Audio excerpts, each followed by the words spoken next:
대한민국 최초 고고학 토크쇼 발굴왕, 저는 진행을 맡은 김상훈입니다. 백제 유물유적 발굴 스토리를 시리즈로 이어가고 있는데요. 백제하면 빼놓을 수 없는 곳이 바로 전북 익산입니다. 미륵사지, 왕궁리, 그리고 무왕 선화공주 러브 스토리를 품고 있는 곳이죠. 익산 속의 백제, 그 다채로운 이야기를 풀어주실 게스트를 모시겠습니다. 국립미륵사지 유물전시관장을 역임하신 이병호 국립중앙박물관 전시과장님 모십니다. 안녕하세요. 안녕하십니까. 반갑습니다. 네.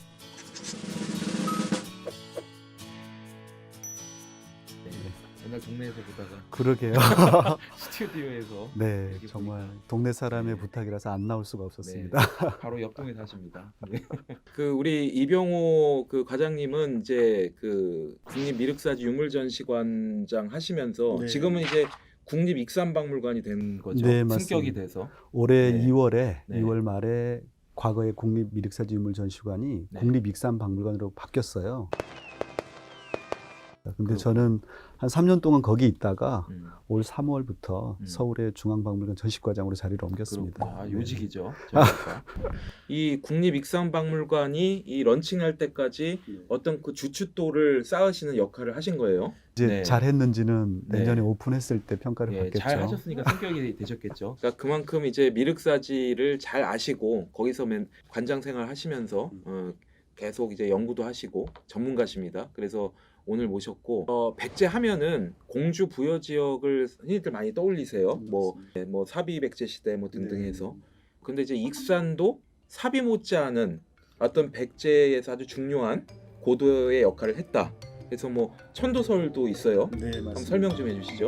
일본에 남아있는 관세음 응황기라는 기록이 있는데 그곳에 백제 무왕대 익산으로 천도했다라는 기록이 딱 한 줄 나옵니다. 관세음 응황기는 중국 남북조 시대의 관세음 보살의 영험담을 모은 책인데 그 마지막에 부록이 있는데 근데 그 중에 한 편의 마지막 부분에 백제 무왕대 익산으로 천도했다 이런 내용이 나오는 거죠. 근데 그런 점에서 이 실제로 삼국사기나 삼국유사에는 백제 수도가 한성, 웅진, 부여라고 나오지만 이 7세기 때 익산으로도 천도했던 것이 아닌가 이제 이런 생각을 하게 되는 거고요. 이제 현재 경주, 부여, 공주의 경우에는 고도 보존에 관한 법에 의해서 보호를 받고 있어요. 근데 이 법률에 경주, 부여, 공주와 더불어 익산까지 4대 고도로 들어있는 거죠. 그래서 법률적으로도 사실은 익산이 고도에 속한다 이렇게 말씀드릴 수 있습니다. 자, 백제 왕도, 익산이 품고 있는 미륵사지, 그 다음에 왕궁리 유적들 참 놀랍고 충격적인 발굴 비화들이 많이 숨어 있습니다.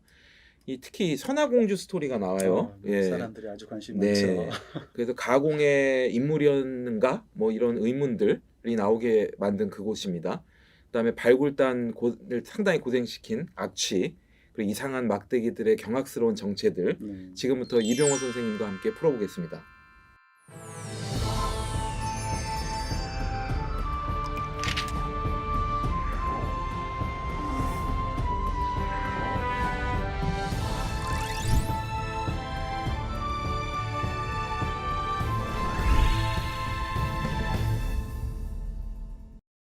현존하는 최대 백제 돌탑입니다. 미륵사지 석탑인데 백제 최대 사찰이었죠. 미륵사가. 그곳에 있던 사찰터가 지금 완전히 뭐 다 무너지고 이제 터만 있는. 그렇죠. 맞습니다. 네.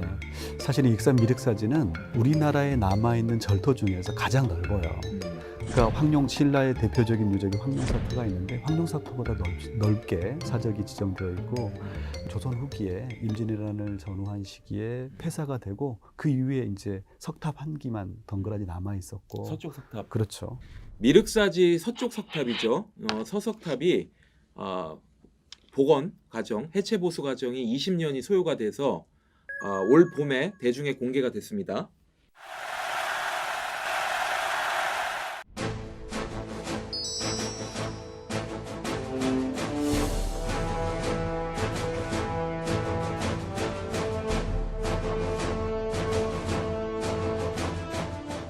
(1990년대) 후반에 구조 안전 진단을 해보니까 물이 샌다. 그래서 붕괴 위험이 있다. 그리고 1915년에 거기에 콘크리트로 보수를 했는데 그게 부식이 너무 심했고 너무 흉측한 모습을 하고 있다. 그래서 이제 갑자기 보수가 결정이 됐죠. 단일 문화재 수리 기간으로는 가장 길었다고 하는데 이렇게 복원 기간이 길어진 이유가 뭘까요? 그러니까 나중에 지금 우리들이 생각하지 못한 새로운 문제가 대두됐을 때 확인할 수 있는 그런 자료를 남겨야 된다. 그래서 그런 상세한 기록을 남기는데 사실은 오랜 시간이 걸렸고요. 그리고 이제 우리가 이제 이야기하려고 하는 2009년의 사리장원구 발견으로 인해서 갑자기 또 새로운 이슈들이 등장하면서 지체됐죠. 네. 그리고 또 이 작업이 더뎠던 게 그 당시에 배병선 소장이나 이런 분들 얘기 들어보면 그 석재들을 그냥 그라인더로 그냥 갈아버리고 기계로 해버리면 되게 쉬운 부분인데 그렇죠. 이 석공들을 불러서 정으로 다 일일이 쪼았다는 거예요. 맞습니다. 근데 동탑의 경우에는 그라인더로 오늘날 기술로 아주 그냥 단기간에 원하는 모양을 만들어서 그라인더로 긁고 그대로 올려놨어요. 그 날림 복원했다는. 네. 근데 이제 사실은 이제 당시에는 어쨌든 약 30억 정도의 국가 예산이 들은 그것도 사실은 쉽지 않은 공사였어요. 그게 몇 년도에 됐죠? 1990년대 초반, 91년부터 93년까지 약 2년 만에 걸쳐서 29억 정도의 예산이 투입이 됐는데 2년. 그렇죠. 그러니까 서탑은 20년이 20년이 소요가 걸린 됐는데 동탑은 그거의 2년 10분의 만에. 1인 2년 만에 그렇습니다. 끝난 거네요. 사실은 그렇게 하다 보니까 어떤 거냐면 현대의 기술을 가지고 조립을 해놨는데 전혀 옛 탑에서 느껴지는 정취가 느껴지지 않는 거예요. 지금 현재 있는 석탑의 경우 옛날에 사용했던 돌을 80%를 재활용하고 있어요. 문화재연구소에서 굉장히 노력을 많이 했죠. 이제 그러다 보니까 구부재의 활용을 80%까지 끌어올릴 수 있었고 글라인더로 갈고 나서 사람들이 석공들이 하나하나 그걸 쪼아서 옛날 느낌이 나도록 오히려 재가공을 했어요. 근데 그게 이제 시간이 오래 걸리는 거죠. 네. 원래 백제 사람들이 만든 그것을 그대로 사용했다는 것이 바로 이 석탑의 완전성, 진정성. 이것은 백제 사람들의 그것을 최대한 남겨둔 것이다. 그렇죠. 이제 그것이 이제 문화재적 가치를 더 높이는 것이다.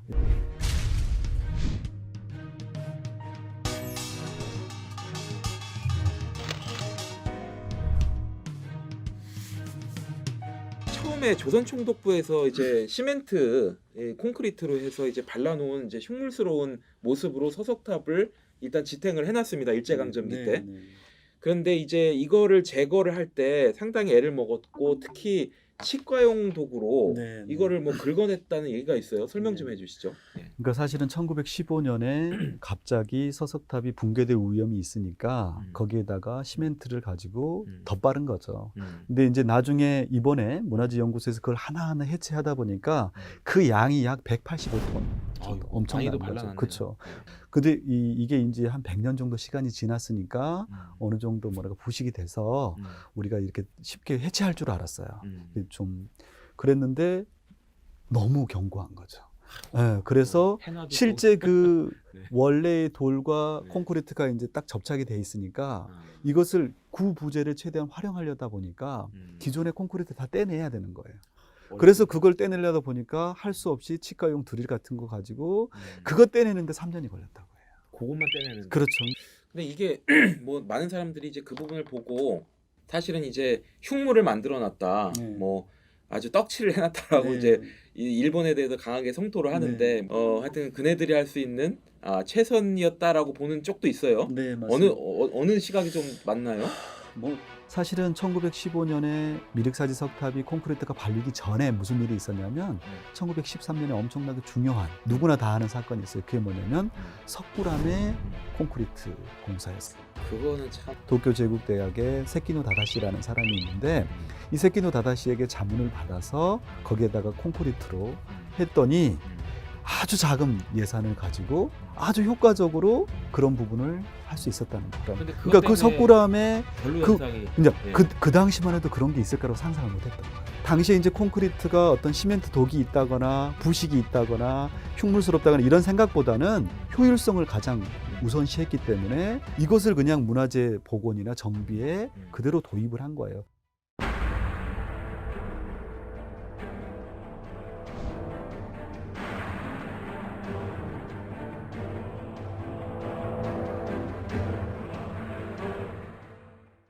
사실은 이제 이런 것들이 일본에 먼저 도입돼서 테스트가 된 것이 아니라 한반도가 그것도 이제 석굴암과 같은 아주 중요한 우리의 문화유산이 테스트가 됐다는 게 좀 아쉬운 부분이긴 하고 자기네 거는 안 했나? 그 안 이후에 했나요? 이제 한반도에서 먼저 해보고 이게 완전 테스트베드로 우리 문화재를 활용했군요. 통거네요. 그래도 미륵사지의 경우는 사실은 1910년에 이 처음으로 세키노가 미륵사지에 와서 찍은 사진이 있어요. 근데 그 사진 보면 6층 옥괴석 하나가 달랑달랑 거의 이제 큰 태풍 한 번 오면은 쓰러질 정도로 위태로운 모습이었죠. 근데 만약에 이런 철근 콘크리트 공법이 없었다고 생각해 보면 이게 무너져 내리고 그럼 해체를 해야 되는 거예요. 근데 해체를 하게 되면 어떻게 되냐면 나중에 2009년에 우리가 발견하게 되는 사리자원고 같은 것이 사실 이미 일제시대 때 다 수습이 되었고 그 유물 중에 일부는 거기에 그대로 남아있으려는 보장이 없는 거죠. 아, 그런 부분이 또 있군요. 네. 그래서 이제 우리가 그런 어떤 역사의 우연과 아이러니에 의해서 보존이 된 이 미륵사지 서석탑 사리장엄 그 수습 과정, 그 아주 드라마틱해요. 그걸 한번 좀 들여다보려고 합니다. 미륵사지 서석탑 해체 보수 과정에서 발견된 희대의 보물. 혹시 하고 살짝 들어서 봤는데 이제 그 안에 아주 작은데 거기 9,900점이 수습하는 과정이 상당히 이제 뭐라고 합니까? 단체 멤버 숨을 함부로 크게 못 쉬어요. 왜냐면 그 콧바람으로도 아니요. 콧바람으로도 유리병이 날아가요. 역사의 죄인이 되니까. 그렇죠.